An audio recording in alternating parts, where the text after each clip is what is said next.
एक कहावत है, 100 चूहे खाए बिलैया हज को चली। कुछ यही हालत उद्धव ठाकरे की है। पैतरा कैसे बदला जाता है यह कोई उद्धव ठाकरे से सीखे। उद्धव को बखूबी मालूम था कि अब उनकी सरकार बचने नहीं जा रही, उनका मुख्यमंत्री पद जाना तय है। यही वजह है कि 19 महीने एक दिन की सरकार में 19 महीने तक हिंदुत्व की याद उद्धव ठाकरे को नहीं आई। लेकिन आखिरी एक दिन जाते जाते उद्धव चल गए हिंदुत्व की चाल। इस्तीफा देने से महज कुछ घंटे पहले उद्धव ठाकरे ने कैबिनेट की बैठक बुलाई।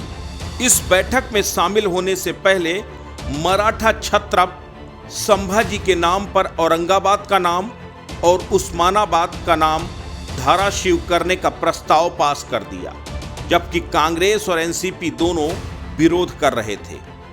अब सवाल यह है कि आखिर जाते जाते उद्धव ठाकरे को मराठा छत्रप संभाजी की याद क्यों आ गई, हम आपको विस्तार से बताते हैं। उद्धव ठाकरे से बगावत कर सरकार गिराने वाले एकनाथ शिंदे मराठा समुदाय से आते हैं। वे सतारा के रहने वाले हैं। शिवाजी के वंशजों की दो शाखा, एक कोल्हापुर और दूसरी सतारा में है। महाराष्ट्र की करीब 13 करोड़ की आबादी 30% मराठा समुदाय के लोग ही हैं। महाराष्ट्र की कुल 288 विधानसभा सीटों में से करीब 200 सीटों में मराठा वोट का असर है। इस समय शिंदे के पास जो विधायक हैं वो ज्यादातर उत्तर महाराष्ट्र के हैं, जिसे शिवाजी का गढ़ कहा जाता है। मराठाओं का आज भी महाराष्ट्र की राजनीति पर खासा वर्चस्व है। राज्य के 18 में से 11 मुख्यमंत्री मराठा ही रहे हैं।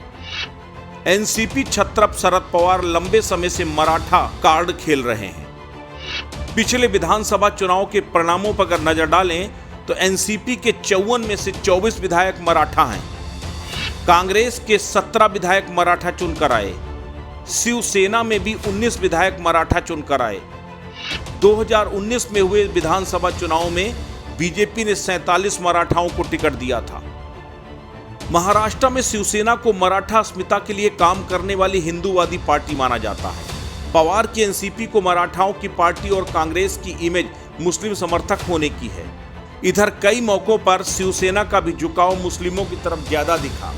शिंदे का कहना था कि कांग्रेस की इस इमेज से शिवसेना का वोट बैंक काफी कमजोर पड़ा है। यही वजह है कि जाते जाते उद्धव ठाकरे न सिर्फ संभाजी के नाम पर मराठा वोट बैंक को अपने पाले में करने की कवायद करते नजर आए, तो वहीं धाराशिव का नाम देकर हिंदुत्व की सियासत को भी मजबूत करने की कोशिश की। लेकिन सवाल यह है कि क्या केवल इतना करने से उद्धव ठाकरे के पाप धुल जाएंगे? वे कैसे अपने वोटरों और जमीन पर काम करने वाले शिवसैनिकों को समझा पाएंगे कि हनुमान चालीसा पढ़ने के जुर्म में एक सांसद और उनके विधायक पति को उनकी सरकार ने जेल भेजा था? ये उन्हें कैसे बताएंगे कि एक सोशल मीडिया पोस्ट साझा करने के लिए अभिनेत्री केतकी चिताले को 1 महीने से अधिक जेल में क्यों रहना पड़ा? क्यों पालघर में 2 साधुओं और उनके चालक की भीड़ ने सरेआम पीट कर हत्या कर दी और बाला साहब के पुत्र के नेतृत्व में चल रही सरकार बस दाएं बाएं करती रही? काश उद्धव ठाकरे को सद्बुद्धि पहले ही आ गई होती तो आज उन्हें यह दिन न देखना पड़ता।